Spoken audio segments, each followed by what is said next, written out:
Hello everyone, my name is Ritesh Khokar. I am the author of this music theory book, which is the entry-level book. When you join the Bridge Music Academy, this is the first book that you will be given to work at. And this is a workbook. That means you will need to be putting answers into the sheets which need them. So let me just get to the first chapter. And in this video, I'm going to explain all the lessons covered in this book. And this is going to be a stepping stone into any graded music theory that you'll be studying hereafter. So the music is written on this set of 5 lines called the staff. And the explanation of what a staff is given here as well. There are 5 lines and there are 4 spaces between those 5 lines. All the lines and the spaces are always counted from bottom to top. So this is line number 1, line number 2, 3, 4, 5. And between these 5 lines there are 4 spaces. This is space number 1, 2, 3 and 4. In the first question, you need to just identify if the given note is on the line or in the space. So you can see these circles. These circles represent a musical note. So you need to only identify if the note is on the line or space, and it is on the line when you see the line going through the circle, and it is in the space when the circle is placed between the 2 lines like this. So this is a line note and this is a space note. This is line, space, space, line, so on and so forth. And you will see that these circles then have these stems attached to them. This changes the note value, which we will study later. But for now, again, you need to only worry about where the circle is placed. This is line, this is space. And here the circles are now black. They were white earlier and they are black with the stem. Again, this is on the line, this is also on the line, this is in the space. And here we have the black note head and a stem and a flag. This again changes the note value, but this note is on the line, you can see. This is also on the line, this is in the space.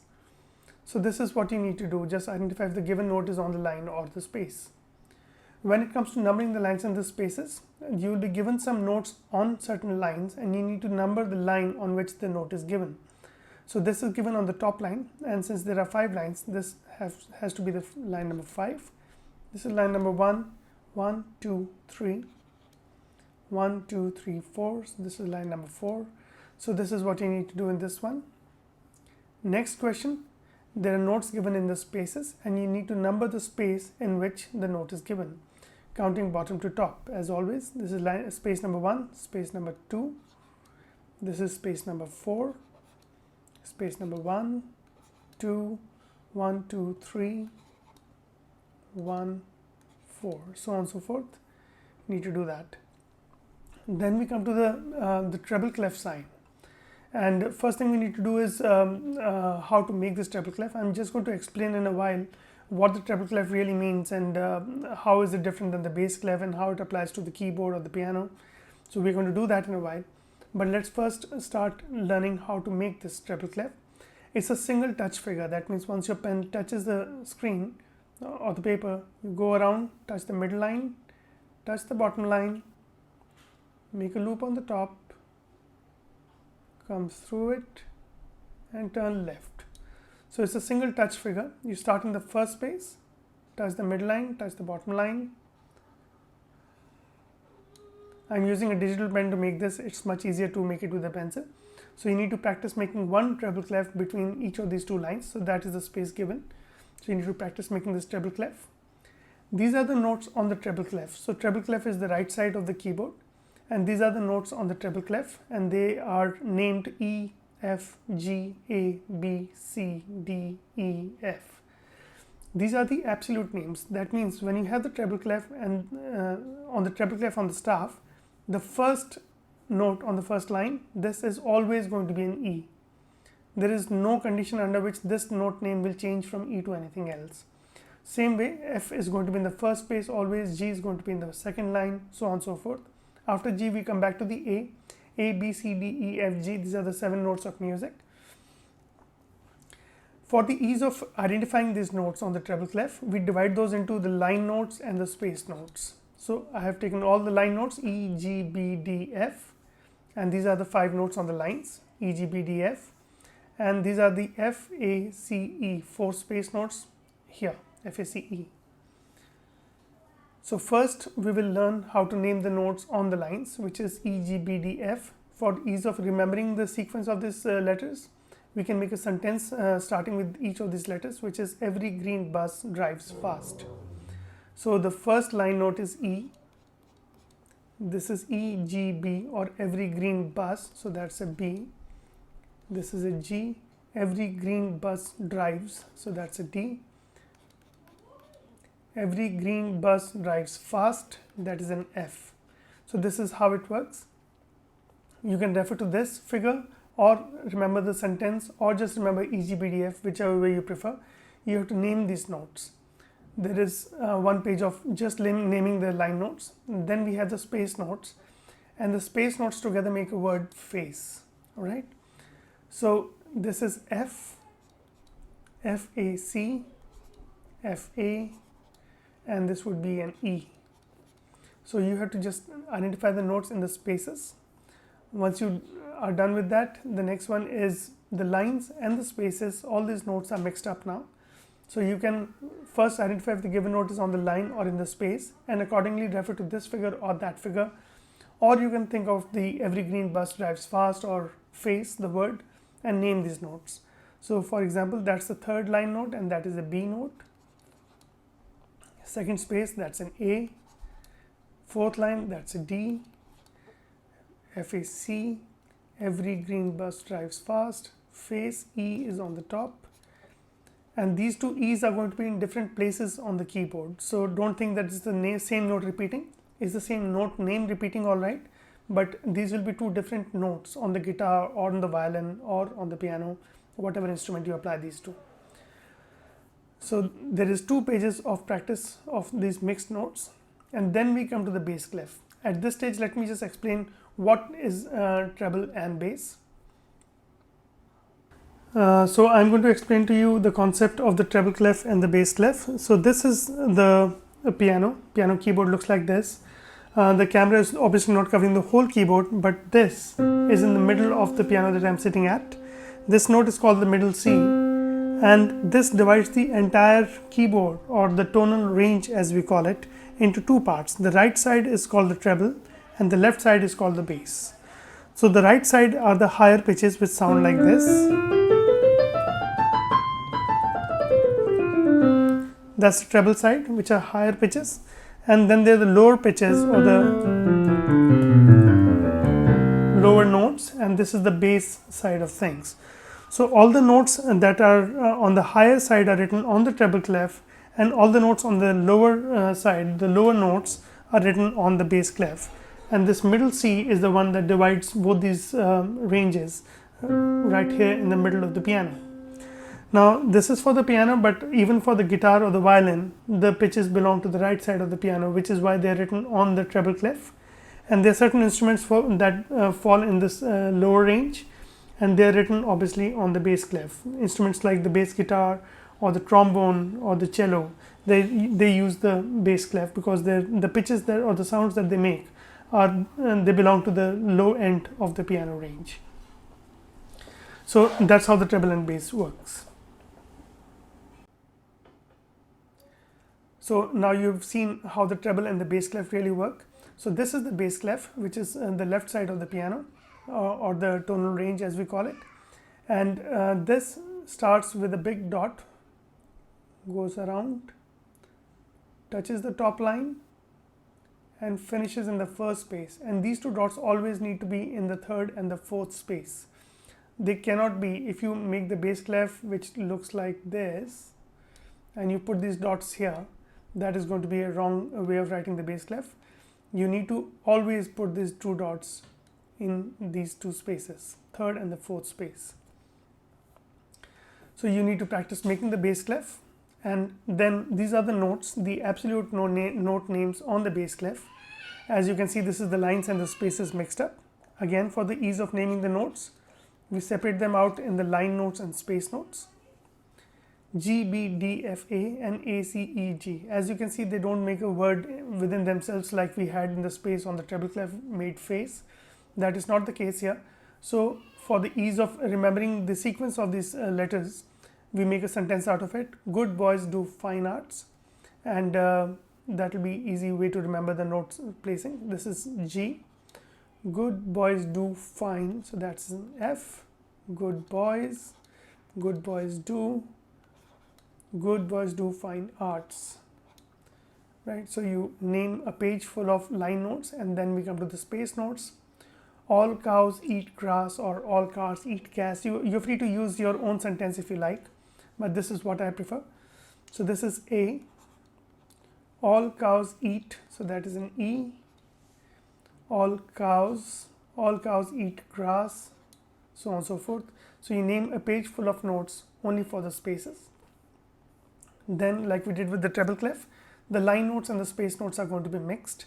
So I will just give you some examples of it. This is good boys do, good boys, all cows eat, that's an F, G, so on and so forth. And with the practice, you will just be at a glance be able to identify what note that is. That's an F, that's an A. So you just at a glance you will eventually be able to identify these notes. There are 2 pages of this work, and then we have the treble clef and the bass clef notes mixed. So I have given the key for the line notes and the space notes for both treble clef and the bass clef, and together this is called the grand staff. So treble clef and the bass clef with this bracket on the side is called the grand staff, and this is what we use to write music for the piano. So the way to name it is that you should not first name the treble clef and then the bass clef. You have already done that in the previous lessons. The best way to do it is first name the note on the bass clef, that is an F, and then you name the treble clef note above it, that is also an F. This is a F again, and that's a B, that's a B again, that's a C, that's a D, that's an A, that's an F, that's an E. So similarly, this is how you should do it. So you name the bass clef, then you go to the treble, then the bass, then treble, then bass, then treble. So you go this name these notes in a zigzag fashion. So you get a practice of naming the notes on the bass clef and the treble clef alternatively. Especially if you're learning the piano, this is really important for you, because when we are reading on the piano, we read both the clefs together. So if you don't have a practice of shifting your note identification from bass clef to the treble clef and back, then it will become very difficult to develop your sight reading. So there are 2 pages full of that. So this is naming all the notes on the treble clef and the bass clef. Then we have the concept of the middle C. So let me just go back to the piano and explain this to you. So let's start naming the 3 notes that we have not named between the treble clef and the bass clef notes that we have learned so far. On the treble clef, we started on the first line note, which is this E, and it goes up to this F above. On the bass clef, we have learned all the notes starting on the first line of the bass clef, this G, to the note on the top line of the bass staff, which is this A. So we have learned how to name all of these notes. We have left out these 3 notes in the middle, and this is what we're going to learn now. This is the middle C, which is just before the 2 black keys on the piano. This middle C can be written towards the treble and the bass, because this is the dividing note between the 2 ranges. So when it's written towards the treble clef, it is written on a short ledger line just below the treble staff, and when it's written on the bass clef, it is written on the short ledger line just above the bass staff. The note to the right, this D, belongs to the treble range, and it is written touching the first line of the bass staff. And this note B, just below the C's B, is written just above the top line of the bass staff. So now you have seen how the middle C functions on the piano. So this is the note which is common to the treble clef and the bass clef, but it is not written in the middle of the clefs like this. This is not written here. It practically exists here, but it is either written towards the bass and treble clef or the bass clef, right? This note is just below that B, and it's written above the staff of the bass clef, and that note is above the middle C, which belongs to the treble clef basically, and is written just below the staff on the treble clef. And what I have asked you to do is you have to name the middle C with a bracket. So we know that we are talking about the middle C note. So wherever you see the middle C, you put the C and you put brackets around it. So these are all the notes that you have already named before. the only new notes are the D and the B. So that is a B note and that is a D note. These are the two notes, and the middle C obviously. These are the three new notes that you're naming. All the other notes you have done before using the sentences every green bus drives fast, the word face, and good boys do fine arts, all cows eat grass. You have done all of those notes before, so you should not have any problem naming those notes. Wherever you see the middle C, be it on the treble clef or on the bass clef, you put the C and put the brackets around it. Everything else is the way you have done this before. So again, bass clef first, then the treble clef, then the bass clef, then the treble clef, then the bass clef. That's the new note B, middle C, D, E, so on and so forth. So this is how you would name this, and there is 2 pages of practice for that. Then we come to the note values, the time values of the notes. So the longest note in music that we use is called the whole note. There are two, the names exist in 2 languages. These are the Italian names, the semibreve, minim, crotchet, and the quaver. And these are the English names, whole note, half note, quarter note, and eighth note. Now, English names are pretty practical that way, because they kind of give you what part of the whole note is this note, for example. So this is called the half note. That means this is half the time value of this note. This is called the quarter note because it's 1/4 the value of this note. This is called the eighth note because this note is 1/8 the value of this note. So just for the purpose of explaining this, I'm going to switch on my piano, and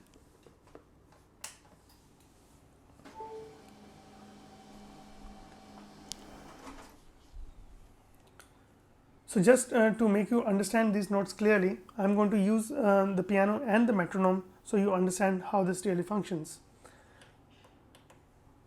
So this is a whole note, and I'm taking a speed which is easy to understand. This is the whole note and sounds like this: 1, 2, 3, 4. So this note lasts for full 4 beats. This is exactly the half of this, and in 4 beats you can play 2 of these notes, and they sound like this: 1, 2, 3, 4. These are the quarter notes, and they will sound for 1 beat each, like this: 1, 2, 3, 4. These are the 8 notes, and in 1 beat you can play 2 of these. So let me just play this for you. This is what it sounds.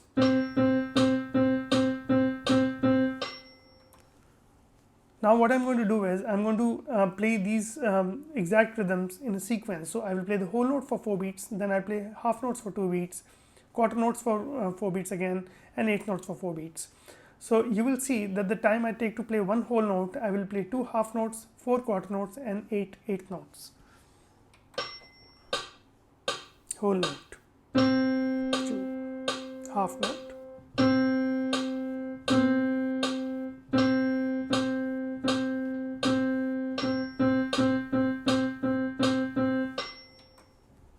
so this is how the notes function.